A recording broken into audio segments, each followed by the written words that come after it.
Nous abordons la rédaction de la deuxième page du dossier interculturel qui en comporte trois. Donc nous sommes sur le cours Faire le dossier RCI et je vous propose donc d'aller dans les documents à télécharger. Vous récupérez, si ce n'est pas déjà fait, le modèle dossier interculturel en Word modifiable.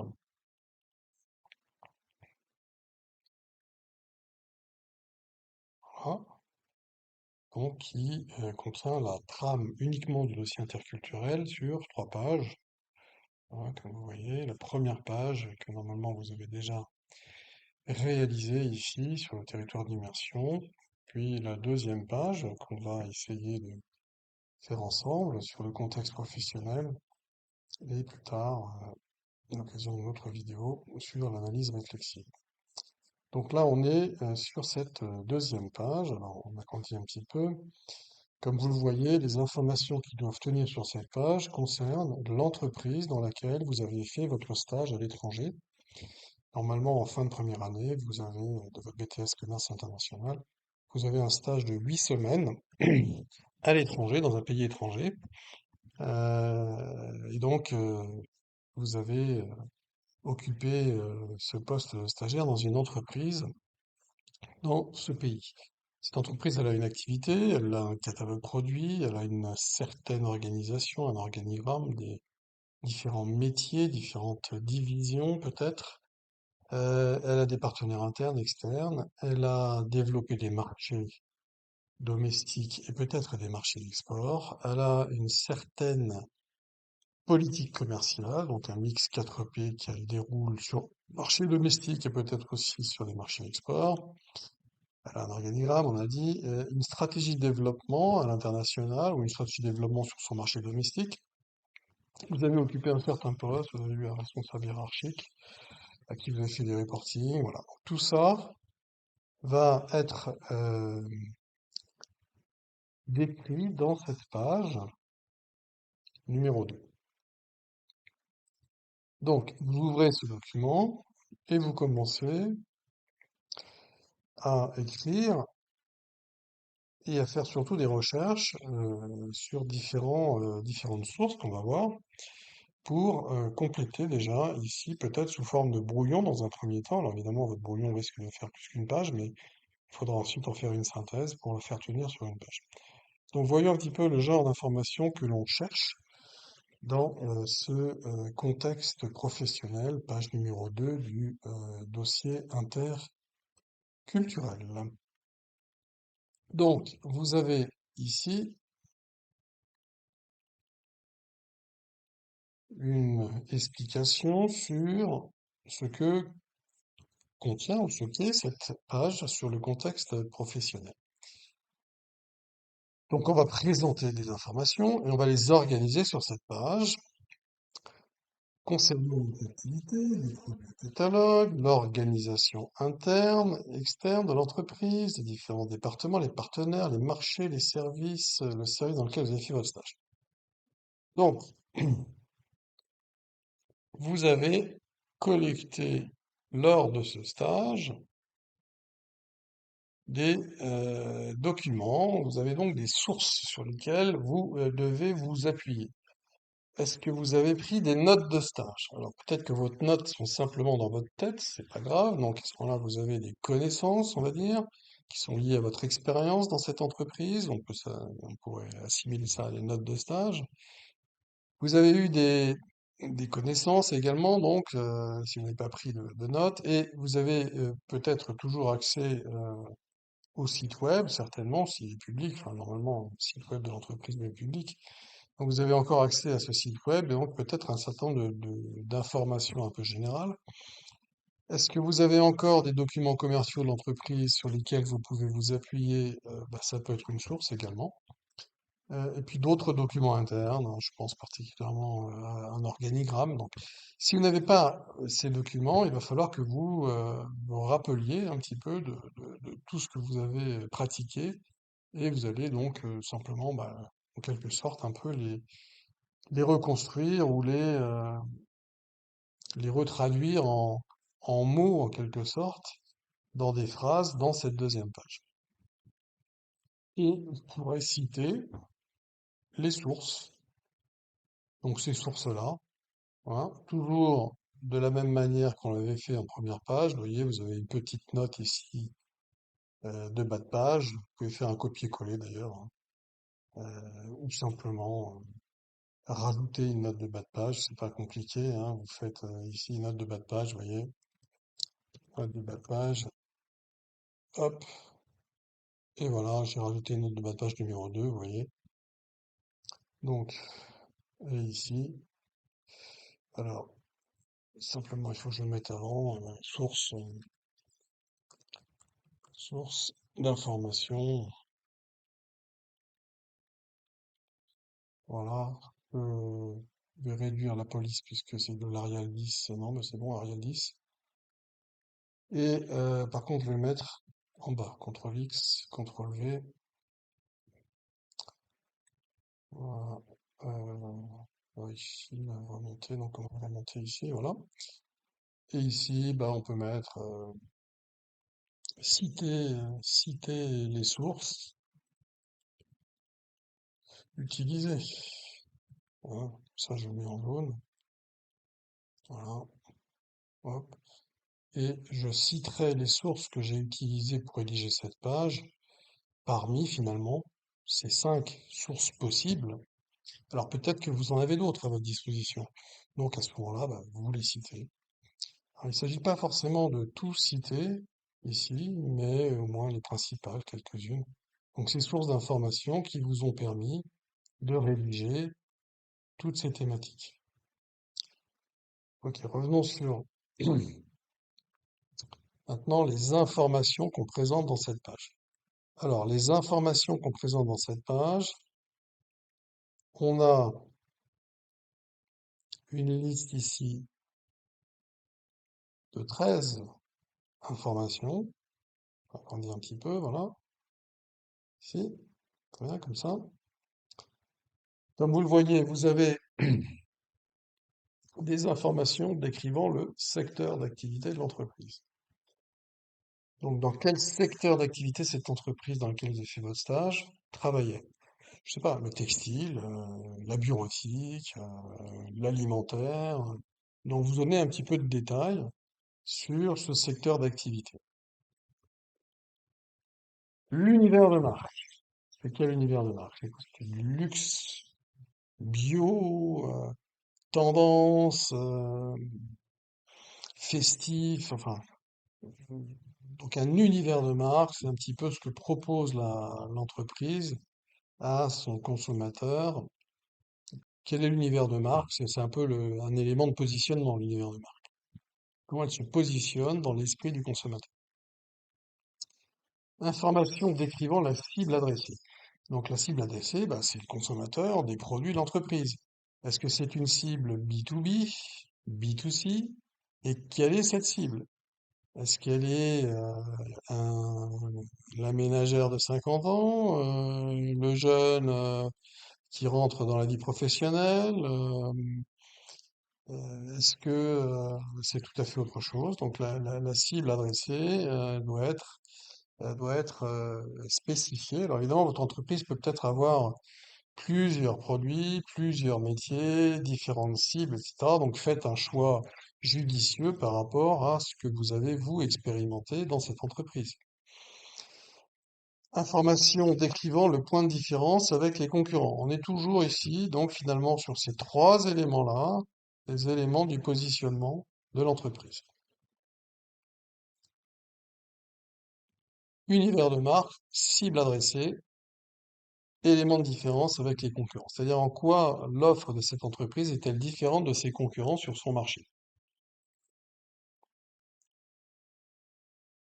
Information décrivant ou expliquant la politique prix. La politique produit, donc prix,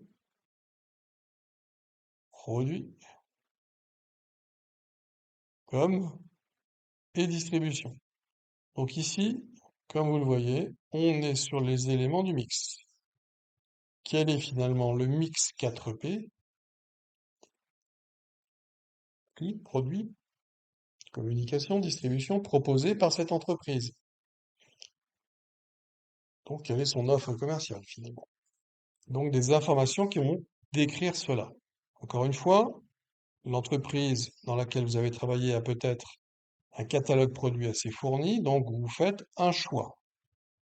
Le choix pertinent, c'est faire le choix, un choix qui est en rapport avec votre expérience pendant le stage. Vous n'allez peut-être pas aborder tous les produits de l'entreprise, mais peut-être en particulier certains. Donc faites un choix. Ensuite, information décrivant l'organigramme, les fonctions support, les activités principales de base, etc. Donc là, on est sur des éléments finalement de diagnostic interne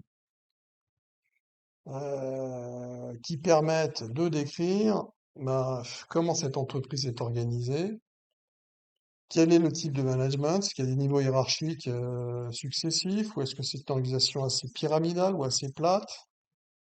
Les fonctions support, bon, euh, les activités principales et secondaires, on est sur la chaîne de valeur de porteur. Donc tout ça sont des éléments en fait théoriques de marketing, vous voyez, sur le contexte professionnel. Finalement, on va décrire ce contexte professionnel, mais on va le structurer avec une logique marketing que vous voyez normalement en DCI. Positionnement, mix 4P, tout ça est expliqué en fait dans les fiches, dans le cours de DCI, dans la fiche M6 notamment. Donc, segmentation, ciblage, positionnement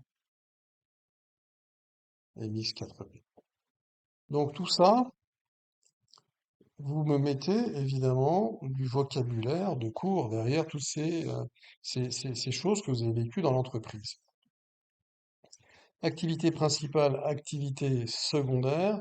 Bon, les activités principales, c'est les activités opérationnelles, c'est la vente, c'est le marketing, les activités secondaires, base, c'est les fonctions de support.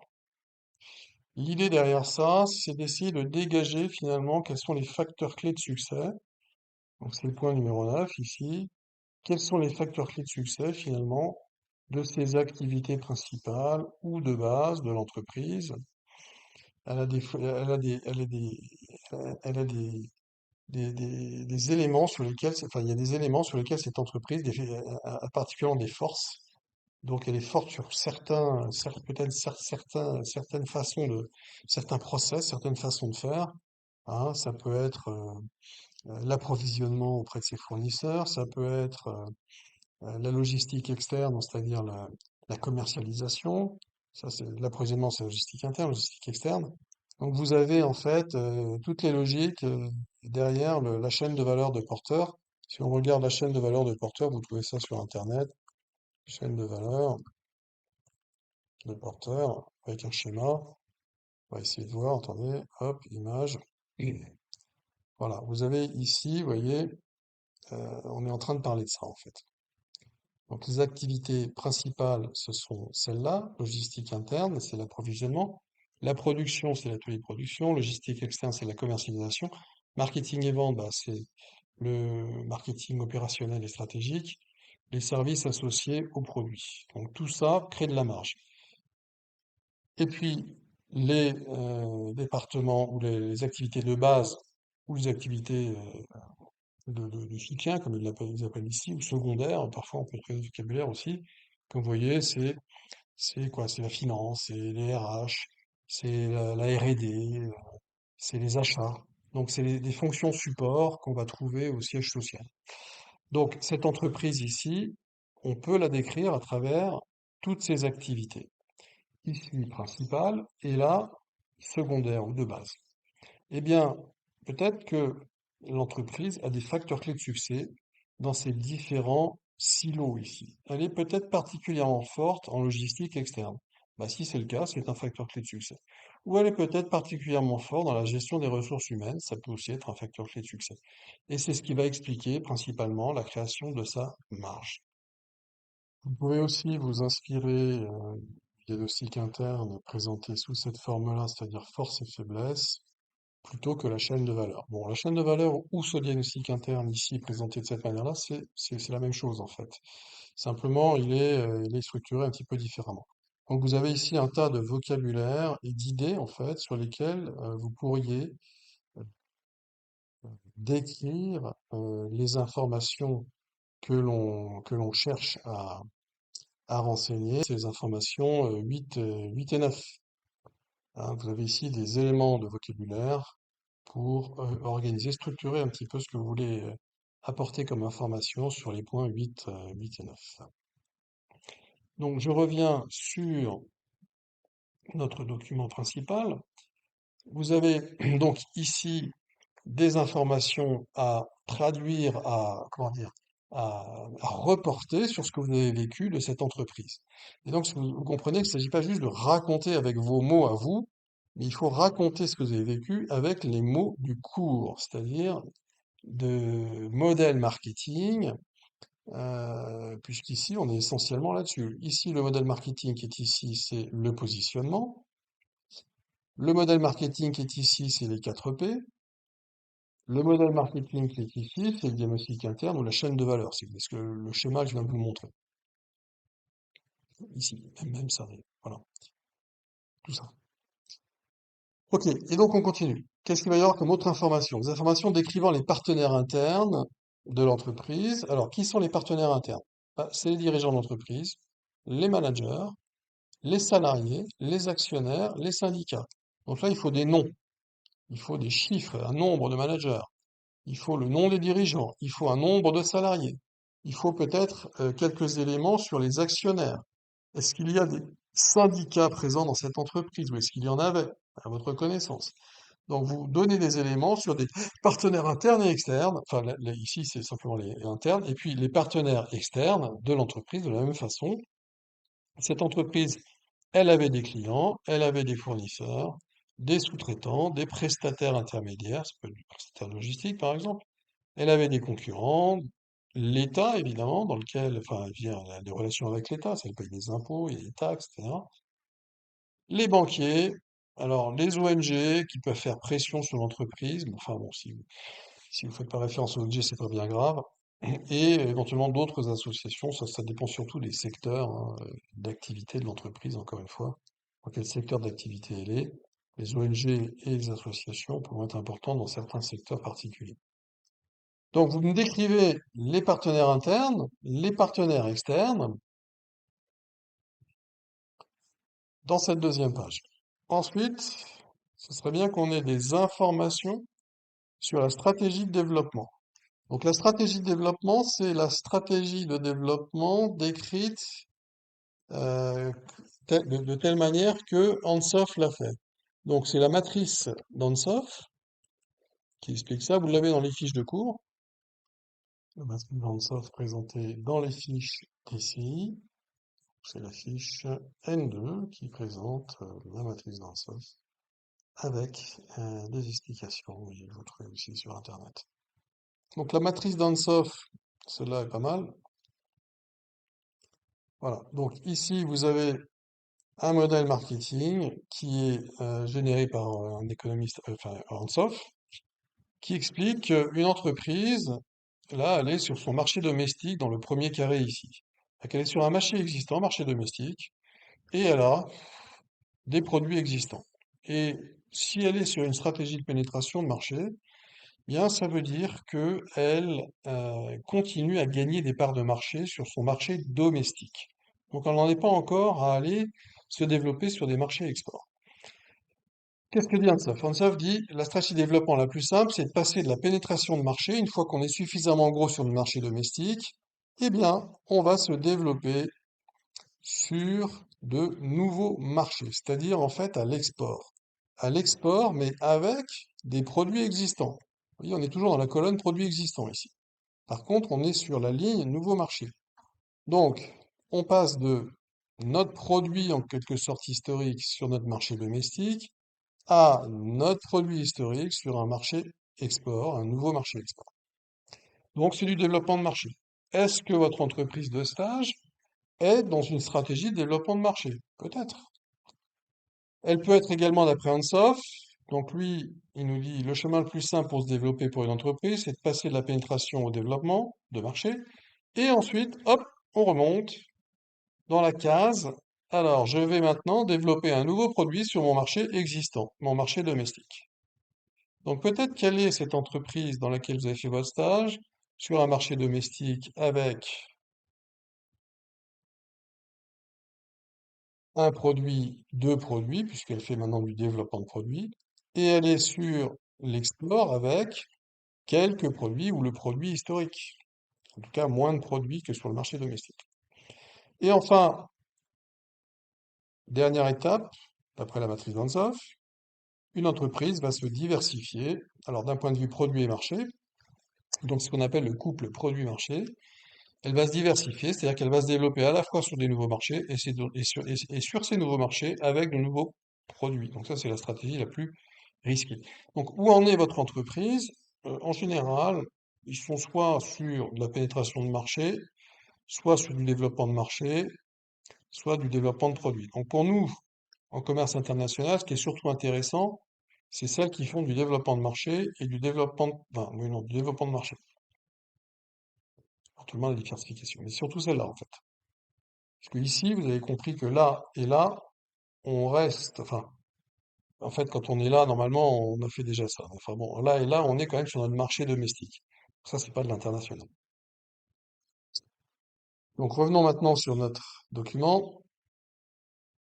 Vous me décrivez effectivement la stratégie de développement poursuivie par cette entreprise. Donc, comme je viens de vous l'expliquer, avec ces mots, vous retrouvez ces informations sur les fiches de cours, hein, sur le bloc RCI, le bloc DCI, pardon, le bloc DCI.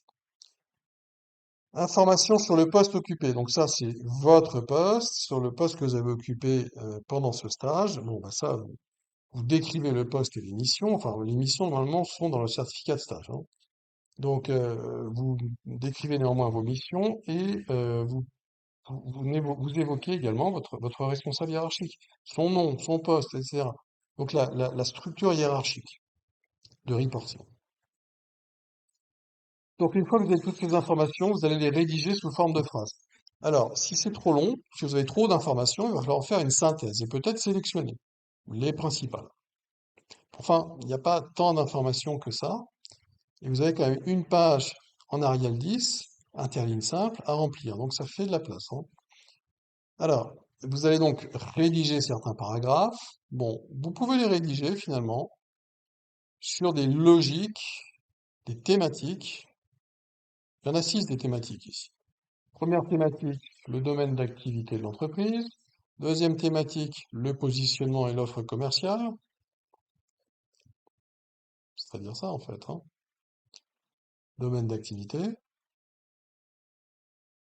positionnement et offre commerciale, c'est tout ça. Ensuite, vous avez l'organisation interne de l'entreprise et l'organigramme. Donc, ça revient à parler avec des mots de marketing de, des points 8 et 9. Et vous avez ensuite une thématique sur les partenaires internes et externes. Donc, c'est vos points 10 et 11. Et le marché domestique et export développé par l'entreprise. Donc, ça, c'est Ansoff, le point 12. Et enfin, le point 13, eh bien, c'est votre poste, mission dans l'entreprise. Donc vous avez ces 6 thématiques. Si vous voulez organiser ça sur cette page-là, vous pouvez le faire sur ces 6 thématiques, ce qui permettra de bien structurer finalement votre page. Donc c'est pas très compliqué à faire, mais il va falloir que vous fassiez un petit peu de la recherche, soit dans votre tête, soit dans les notes, soit dans les documents que vous avez récupérés, soit sur le site web de l'entreprise.